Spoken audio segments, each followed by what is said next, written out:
yang kami hormati seluruh jajaran dari Setjen Kementerian Hukum dan HAM dan juga rekan-rekan dari Ditjen Pemasyarakatan. Bismillahirrahmanirrahim. Ar-Rahmanir-Rahim. Maliki yaumiddin. Iyyaka na'budu wa iyyaka nasta'in. Ihdinas siratal mustaqim. Siratal ladzina an'amta 'alaihim ghairil maghdubi 'alaihim waladdallin. Untuk gerak jalan santai kita ini akan dipandu oleh Bapak Kepala Pusat dari Penkom. Kami mohon kepada perkenan Bapak untuk memandu acara tur BPSDM ini. Kami silakan Bapak. Bapak Ibu sekalian, ini melengkapi pengumuman saja. Jadi di beberapa titik yang ada di area BPSDM kita sudah sediakan door prize. Ya. Door prize-nya ada pisang goreng, ada saya menyebutnya bala-bala gitu ya. Dan itu tolong dinikmati dan sungguh itu free. Dan boleh nambah gitu ya. Itu saja Pak. Silakan tour guide-nya.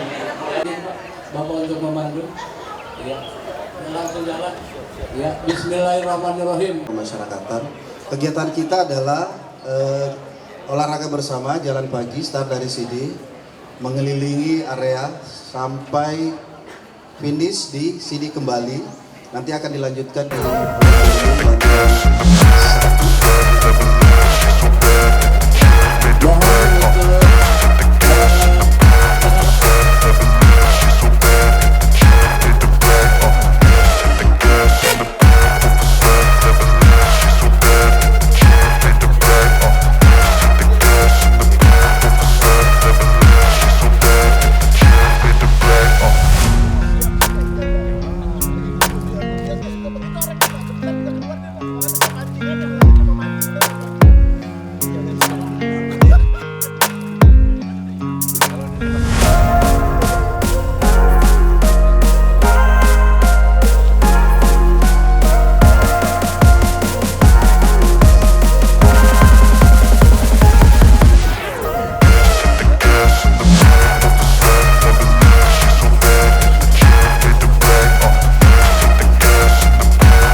kita bertemu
bersikap menjadi jati diri. Disiplin melangkah untuk selalu menjaga sinergi demi mencapai kinerja tertinggi dalam modernisasi pelayanan hukum dan HAM.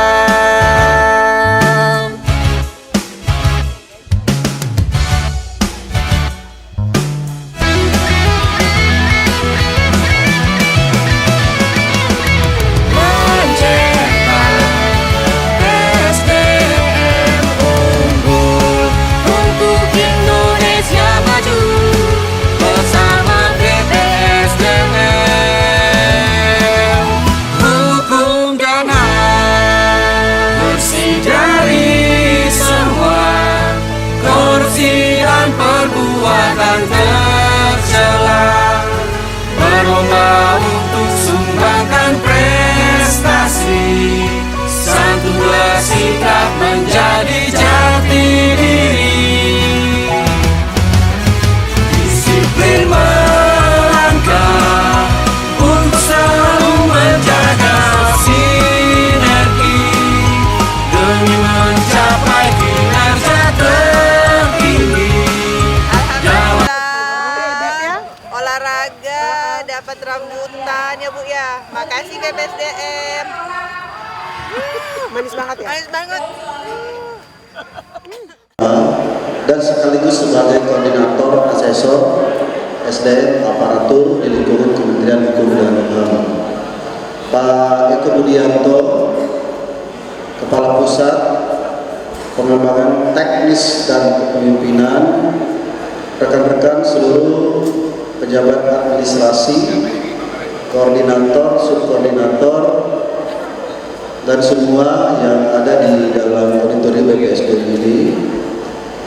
Pertama-tama tentunya kita mengucapkan puji syukur atas kehadirat Allah Subhanahu wa Ta'ala, Tuhan Yang Maha Esa, atas berkat rahmat dan karunia-Nya. Alhamdulillah pada pagi hari kita bisa hadir bersilaturahmi, menghadiri undangan Bapak Kepala BPSDM Kementerian Hukum dan HAM dalam rangka program tur di BPSDM. Izin Bapak Ibu sekalian yang berbahagia bahwa Pak Kabadan sejak dilantik menjadi Kepala BPSDM kurang lebih 4 bulan yang lalu, beliau memiliki 8 program. Salah satunya adalah tur di BPSDM, dan ini beliau menyampaikan langsung ke Pak Menteri, dan Menteri sangat memberikan dukungan.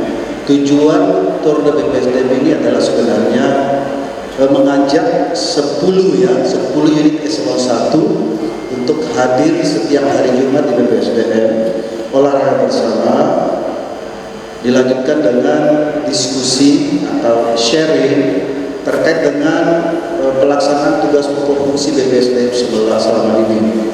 Tugas pokok fungsi BPSDM adalah melakukan pengembangan dan penilaian kompetensi. Jadi pada momen tur BPSDM ini kita diajak untuk berbicara, berdiskusi terkait dengan kebutuhan 10 unit eselon 1 di lingkungan Kementerian Hukum dan HAM kaitannya dengan pengembangan dan penilaian kompetensi. Kemarin siang Pak Kabadan mengumpulkan kami semua para tim, itu juga para kor, subkor, para kabak untuk membahas terkait dengan pelaksanaan kegiatan pada pagi hari ini.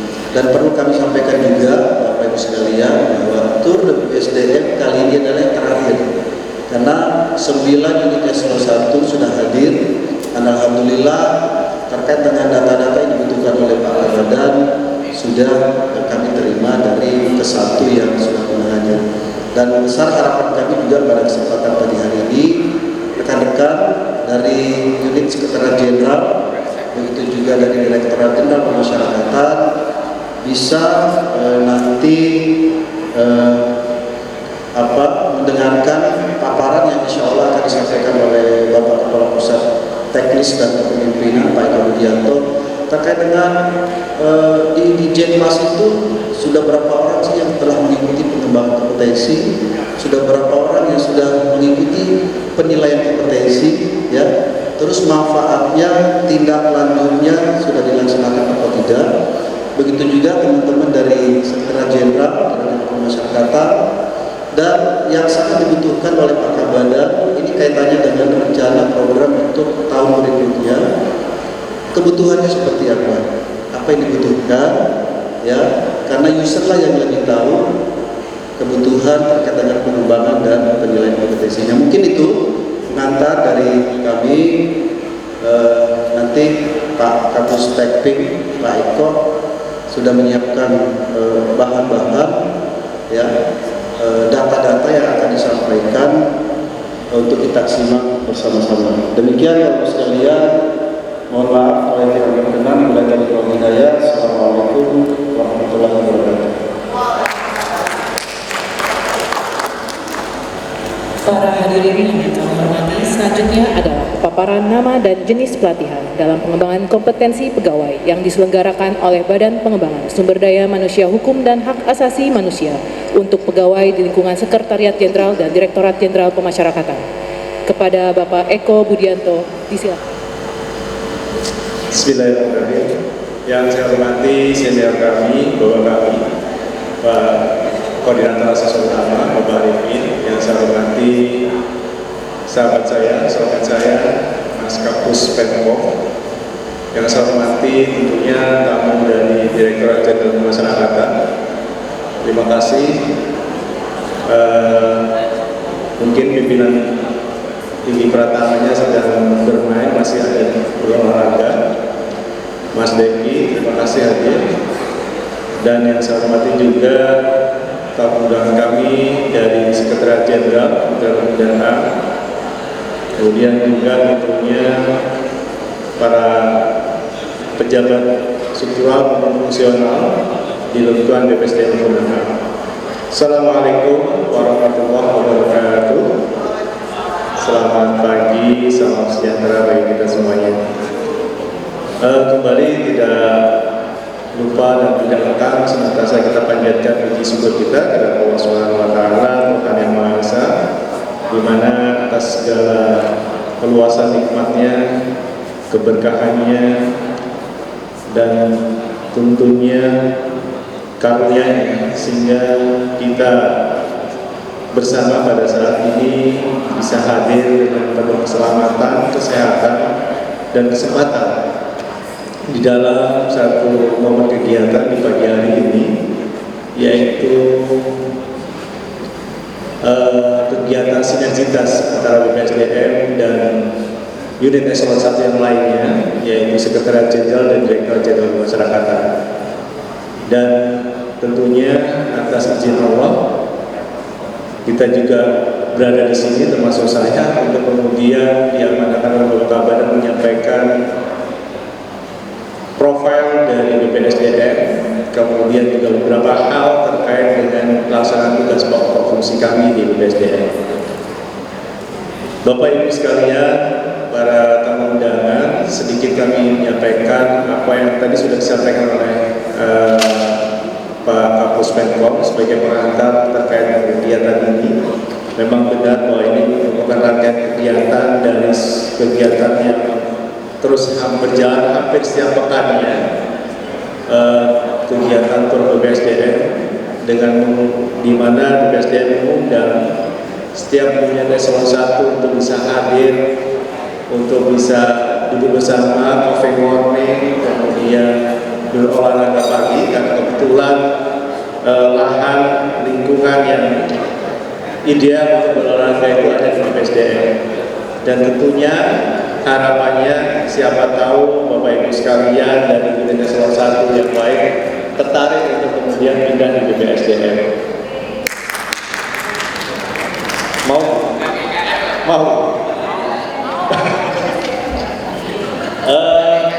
Untuk itulah kemudian Pak Badan mempromosikan diri, mengenalkan BPSDM itu kepada unit eselon 1, karena saya yakin walaupun secara nomenklatur, secara besaran rumah, semua tahu apa itu BPSDM. Namun mungkin lingkup detailnya, kamar-kamarnya itu masih ada yang mungkin belum mengenal. Untuk itulah kemudian dari BPSDM sendiri dan kemudian apa yang sudah dihasilkan oleh BPSDM berkaitan dengan unit eselon 1 yang hadir, pun juga rencana kegiatan yang ada di BPSDM berkaitan dengan unit eselon 1 yang hadir. Lanjut, ini outline-nya yaitu profil BPSDM, kemudian pengembangan kompetensi dan penilaian kompetensi. Di outline kedua dan ketiga ini sebenarnya berkaitan dengan apa yang menjadi tugas pokok fungsi BPSDM atau kita sebut sebagai profil BPSDM itu sendiri. Jadi profil BPSDM sendiri kami punya dipimpin oleh Bapak Kepala Badan dengan 4 pimpinan tinggi pratama di situ, 4 struktur di lingkup eselon 2. Yang pertama adalah sekretaris badan, sekretariatan sebagai pelaksana fungsi untuk dukungan manajemen, fasilitatif, administratif bagi 3 pusat-pusat yang lain. Kemudian pusat penilaian kompetensi, jadi kami di BPSDM sudah punya assessment center, sudah bisa digunakan untuk Kementerian Hukum dan HAM, pun juga digunakan oleh kementerian lembaga yang lain. Penilaian kompetensi sudah banyak bekerja sama, banyak di-hire oleh pemerintah provinsi. Setahu saya, pemerintah provinsi Depok, Tangerang, kemudian mana lagi ya, Banten, dan tentunya kalau di lingkungan internal Kementerian Hukum dan HAM itu terus berjalan di dalam pemanfaatan pelaksanaan tugas fungsi di penilaian kompetensi itu sendiri. Berikutnya berkaitan dengan pusat yang lain adalah Pusbang Platform HAM. Ini narasi ini ya, maksudnya saya hanya ortanya saja, tapi saya jelaskan secara sederhana saja, lebih mudah diterima. Ada pusat pengembangan pelatihan fungsional dan HAM, di mana para ASN yang punya jabatan fungsional, disitulah kemudian dilakukan proses pelatihannya.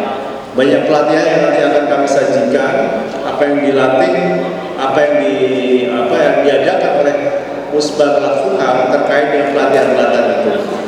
Bapak Ibu sekalian ketahui bahwa berdasarkan Undang-Undang 5 2011 terkait dengan ASN ada kewajiban bagi kita semuanya, bahkan bagi lembaga negara Kementerian Hukum dan HAM untuk memenuhi hak dari para ASN-nya dengan memenuhi 20 jam pembelajaran pada setiap tahunnya. Jadi sekarang memang pola-pola pembelajaran yang harus kita ikuti. Sebagaimana kita ketahui bersama di dalam terkait dengan sistem merit itu ada 3 unsur yang dinilai, unsur yang di standarisasinya. Yang pertama adalah kualifikasi, yang kedua kompetensi, dan yang ketiga itu adalah kinerja. Kualifikasi mungkin itu clear. Dalam proses rekrutmen Bapak Ibu menjadi seorang CPNS itu berdasarkan kualifikasinya. Pada saat Bapak Ibu duduk dalam posisi pos-pos tertentu, dalam jabatan-jabatan tertentu, di dalam kursi-kursi itu berdasarkan kualifikasinya.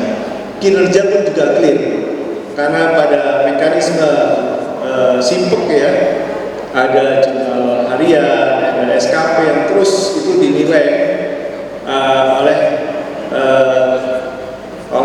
kementerian. Namun yang duduk di sini yang saat ini kita bicarakan adalah terkait dengan unsur kompetensinya. Kompetensi pegawai ASN ini perlu terus kemudian dikembangkan berdasarkan jenjangnya. Untuk itulah BPSDM menyediakan pelatihan-pelatihan penjenjangan terkait dengan fungsional berkoreksi dengan kompetensi ASN itu sendiri. Kita mengampu cukup banyak ASN, 64.000 sampai 818 data 28 April 2023, dan kemudian jumlah pegawai pemasyarakatan itu 46.744. pegawai. Ini jumlah yang tidak sedikit dalam sebuah struktur kementerian. Tentunya kita butuh sinergitas untuk penguatan antar unit eselon 1. Karena BPSDM ketika melakukan pengembangan kompetensi, menjalankan peran fungsinya itu tidak bisa berjalan sendiri. Feeding, asupan, masukan itu ada dari unit eselon 1. Apa itu? Modul-modul pembelajaran, materi-materi. Karena apa? Unit eselon 1 lah yang lebih tahu terkait dengan pelaksanaan tugas pokok fungsinya yang itu nanti akan jadi modul pembelajaran bagi peserta pelatihan. Lanjut. Kami sajikan berkaitan dengan pengembangan kompetensi di lingkup unit eselon 1 pemasyarakatan yang sudah kami jalankan kerjasamanya. Yang pertama berkaitan pelatihan teknis, nanti dulu, dan kemudian MOC. MOC itu apa? MOC itu mungkin sebagian besar sudah tahu, tapi sedikit kami sampaikan, adalah masih open online course. Bagaimana ini proses pembelajaran yang sifatnya mandiri. Kami sediakan lamannya, websitenya, di situ ada fitur-fitur atau menu-menunya, dan kemudian itu bisa diakses di dalamnya modul-modul dari 11 unit eselon 1 yang tersedia. Dan di situ ada proses pembelajaran, bahkan kemudian sampai tahapan penilaian hasil pembelajaran itu ada di situ. Jadi kami sudah menyelenggarakan MOC kepada 35.794 ASN di lingkungan Direktorat Jenderal Pemasyarakatan. Dan untuk pelatihan teknis ini di lingkup tahun 2023 sejauh ini baru 1.157. Ini pun juga tidak hanya di BPSDM, karena kami juga punya UPT di daerah, ada 3 Badiklat di Kepri, Badiklat di Jawa Tengah, dan Badiklat di Sulawesi Utara. Dan mereka juga menjalankan peran BPSDM itu di wilayah-wilayah masing-masing. Karena kami tahu salah satu unit eselon 1 Direktorat Jenderal Pemasyarakatan sebagai unit vertikal punya struktur di daerah, UPT di daerah, dan disitulah kemudian kerjasama kami dari Badiklat itu dengan kantor-kantor wilayah untuk kemudian mengembangkan kompetensi dari ASN di daerah. Lanjut. Ini jenis pelatihan pemasyarakatan yang Bapak Ibu perlu ketahui yang berkaitan dari tahun ini pelaksanaan pelatihan teknis ya. Oh iya, teknis itu di kami Bu, di Pusbangla Tekpim ada pusat yang ketiga. Pusat yang ketiga Pusbangla Tekpim itu menyediakan pelatihan teknis substantif maupun teknis kepemimpinan. Jadi kalau teknis substantif itu terkait dengan pelatihan tugas pengamanan, pemeriksaan pelanggaran, administrasi, itu pelatihan teknis. Dan juga ada pelatihan finan, yaitu dari PKP, PKA, dan PKN tingkat 2, atau dulu bahasanya PIM 4, PIM 3, dan PIM 2. Ini dari tahun 2020 sampai 2023, dan saat ini di tahun 2023 kami sedang ongoing berjalan beberapa pelatihan. Ada 6 pelatihan petugas pengamanan tingkat dasar, metodenya PJJ. Jadi kalau Bapak Ibu dari di Jetpas masih bisa virtual, lebih mudah, tidak harus kemudian datang. Kemudian pelatihan pengamanan tingkat lanjutan, karena ada tingkat dasar, tentunya ada tingkat lanjutan. Kemudian pelatihan pemeriksa pelanggaran tata metode PJJ. Kemudian pelatihan asesmen resiko, pelatihan pembentukan kedisiplinan pemasyarakatan, kesemaktaan. Ini masih dilaksanakan di Badiklat. Di beberapa Badiklat menyelenggarakan kesemaktaan bagi petugas pemasyarakatan, dan pelatihan teknis kerja, latihan kerja dan kegiatan kerja kerja produksi. Ini juga masih dilaksanakan balikan. Lanjut. Untuk fungsional tadi saya jelaskan bahwa sejauh ini data yang kami terima ada 36.000 pegawai di lingkungan Direktorat Jenderal Pemasyarakatan yang sudah mengikuti pelatihan fungsional. Lanjut. Ini data pelatihan fungsionalnya langsung ditarik di tahun 2023 saja, yaitu pelatihan fungsional pembimbingan pemasyarakatan ahli pertama, pelatihan fungsional pembinaan pemasyarakatan ahli muda, kemudian trainer of trainer tenaga pengajar, pelatihan fungsional pembinaan pemasyarakatan, dan evaluasi pemasyarakatan. Kalau dilihat mungkin 1 tahun pelatihannya cuma 4, tapi sebenarnya bukan 4 karena ada angkatan-angkatannya. Ada dalam satu contohnya pelatihan fungsional pembinaan pemasyarakatan itu tidak hanya 1 pelatihan, ada beberapa pelatihan yang kami selenggarakan. Jadi kalau kemudian dikumpulkan cukup banyak agenda pelatihan yang ada dilaksanakan di BPSDM. Lanjut. Berkaitan dengan pelatihan pengembangan kompetensi di bawah fasilitatif Sekretariat Jenderal, di sini kami juga di tahun 2023 fokus saja. Kami juga menyelenggarakan pelatihan dukungan fasilitatif dengan diikutsertai oleh 22.600 pegawai dan kemudian MOC dalam kegiatan ADN tadi kemarin sebanyak 27.658. Lanjut. Ini pelatihan yang kami kerjasamai dengan Sekjen. Jadi di tahun 2020 ada 7 pelatihan, kemudian 2021 ini dicampur ya, ada pelatihan fungsional dan pelatihan teknis di situ. Bahkan teknis bisa juga, kepemimpinan juga masuk di situ. Ada sampai 2, 3, 4, 9 di tahun 2021.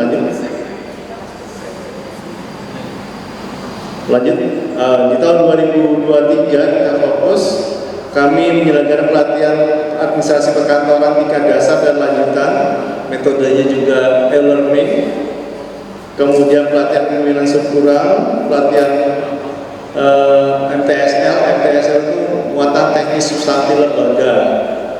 Jadi pelatihan terkait dengan materi teknis substantif di semua unit eselon 1. Karena apa? Ini menjadi penting berkaitan dengan kolaborasi kita antara unit eselon 1 dengan BPSDM untuk menyusun modul tersebut.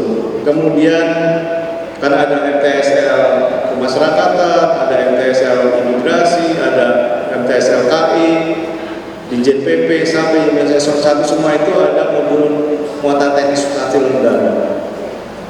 Berikutnya pelatihan pelayanan publik, pelatihan pengelolaan BUMN, pelatihan penyusunan LKJP, dan pelatihan reformasi birokrasi. Lanjut. Untuk pengembangan kompetensi fungsional di Sekretariat Jenderal, sejauh ini kerjasama kita telah menghasilkan untuk tahun 2023 itu 36.368 pegawai yang sudah mengikuti pelatihan fungsional. Lanjut. Di 2020 lanjut 2000 terus cukup banyak. 2022 juga cukup banyak, masih banyak sekali. Nah, ini 2023. Jadi ada, kenapa kami sajikan seperti ini? Karena harapannya Bapak Ibu sekalian dari salah satu Sekretariat Jenderal dan Direktorat Jenderal Pemasyarakatan ketika melihat ini mungkin, oh saya belum mengikuti ini, oh ini sesuai dengan jabatan fungsional saya, mungkin saya bisa mengikuti untuk kemudian lebih mengetahui apa yang menjadi pengembangan kompetensi saya. Jadi saya sajikan terkait dengan pelatihan-pelatihan yang kami selenggarakan di tahun 2023. ada pelatihan fungsional sebaris, penjejakan auditor muda, ada pelatihan fungsional perancang peraturan perundang-undangan, ada fungsional pembimbing masyarakatan, ahli pertama dan ahli muda, ada penyuluh hukum ahli pertama dan ahli muda, ada fungsional pemeriksa keimigrasian, ada fungsional nas hukum dan TOT tenaga pengajar, fungsional pembimbing masyarakatan, pun juga tenaga pengajar pelatihan fungsional nas hukum dan emosi masyarakatan. Lanjut. Pegawai Sekretariat Jenderal dan Ditjenpas yang telah dapat penilaian kompetensi. Kita masuk dalam lingkup penilaian kompetensi. Seperti yang saya sampaikan di awal bahwa kami punya assessment center, kami punya para asesor dari yang utama sampai kemudian muda ya, Pak Kapus, sampai pertama pun ada, asesor pertama pun ada. Jadi lengkap kalau asesor di BPSDM ini cukup banyak. Berapa asesor? Keseluruhan Pak Kapus? 35 asesor. Ini data assessment center yang sudah kami petakan terkait dengan penilaian preferensi. Itu terakhir di tahun 2022 ada 51, kemudian manajemen talenta ada 10, dan pemetaan sendiri ada 37 di tahun 2021. Karena jumlah pegawainya cukup banyak, 64.000, tentu proses penilaian kompetensi ini terus berjalan sampai tahun 2023. Lanjut. Untuk Direktur Jenderal Pemasyarakatan, kami sudah melakukan untuk penilaian preferensi di tahun 2022 itu 87, manajemen talenta di tahun 2022 ada 10, kemudian pemetaan di tahun 2023 ada 4, dan pengisian jabatan itu di tahun 2023 ada 204 dan 207.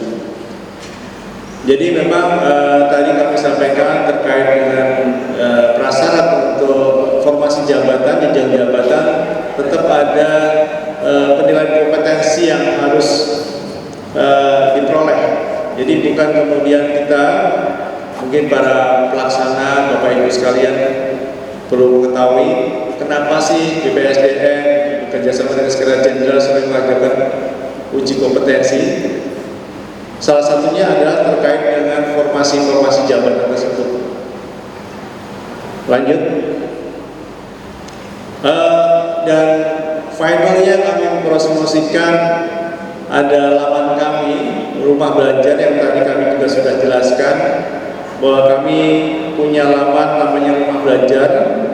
Rumah belajar ini banyak fitur-fitur menu-menu di dalamnya, ada proses pembelajaran, ada fitur emosi, ada kemudian ada fitur belajar, banyak menu, ada jurnal segala macamnya, bahkan hasil dari makalah aksi perubahan atau proyek perubahan yang telah dibuat oleh para siswa itu kami upload, kami simpan di dalam rumah belajar, dan Bapak Ibu sekalian dapat mengakses rumah belajar ini untuk kemudian sebagai referensi, sebagai bekal Bapak Ibu untuk pelaksanaan tugas di dalam pembelajaran. Coba kita coba, boleh langsung kita show off terkait dengan rumah belajar ini. Ini laman kita. Kita coba klik pustaka digital dulu.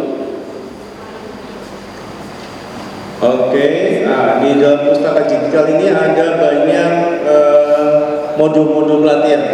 Ada modul best practice, ada jurnal, ada modul pelatihan. Kita buka salah satunya, monggo. Silakan. Oke, modul best practice boleh. Oh, ternyata modul best practice juga ada dari 11 unit eselon 1 semuanya. Ini modul-modul, mau coba satu dari Sekretariat Jenderal paling atas, karena tamu kita pemasyarakatan boleh. Nah, ini modul best practice pemasyarakatan. Ada modul pengamanan menggunakan manajemen konflik dalam upaya pencegahan kerusuhan, ada penanggulangan gangguan kamtib, ada pertukaran data. Coba kita buka salah satunya. Nah, ini yang nyusun Pak Julianto, boleh kita baca bisa ya Pak baca deh. Oh, download juga, oke.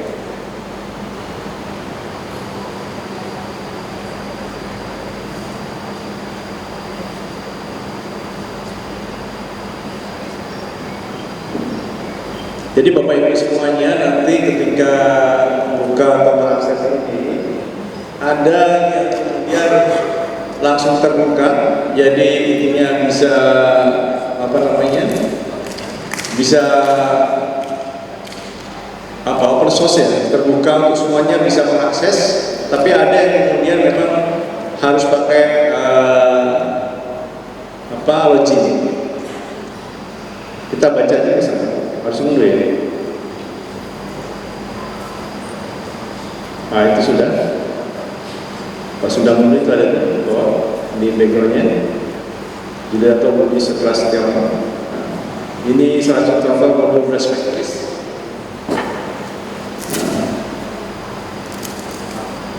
Terus ke bawah mas, terus. Ini dibuat tahun 2020 modul perspektifnya. Terus pengantarnya dari Pak Kapus Stekrim yang lama. Oke. Jadi Bapak Ibu sekalian bisa, kalau ada modul-modul di sini, Bapak coba lihat-lihat dulu mau apa. Saya pengen, karena saya baru mutasi di satu bagian, saya pengen tahu belajar terkait dengan bidang tugas saya baru. Kita coba lihat di laman BPSDM rumah belajar. Kita cari di pustaka digital tadi, kemudian kita coba lihat ada nggak modul sesuai dengan tugas kita yang baru. Nah, di sini kita bisa belajar. Coba kita kembali lagi. Sekretariat Jenderal mau dicoba. Kita lihat modul best practice-nya ada. Kelengkapan ketersediaan modul ini kembali kami sampaikan bergantung pada unit eselon 1 masing-masing. Karena nggak mungkin juga para WI, BPSDM, para penyelenggara kegiatan atau pelatihan di BPSDM bisa menceritakan, bisa mengilustrasikan apa yang ada di dalam pelaksanaan tusi di unit eselon 1. Tentu tidak akan mampu. Tentunya kerjasama kita, kolaborasi kita antara pengampu tusi di situ sebagai pelaksanaan teknis yang mengetahui tugas pokok fungsinya, dan kemudian kami dari BPSDM, para WI, para mediator pembelajar yang kemudian saling bekerja sama untuk menyusun modul ini. Modernisasi pelayanan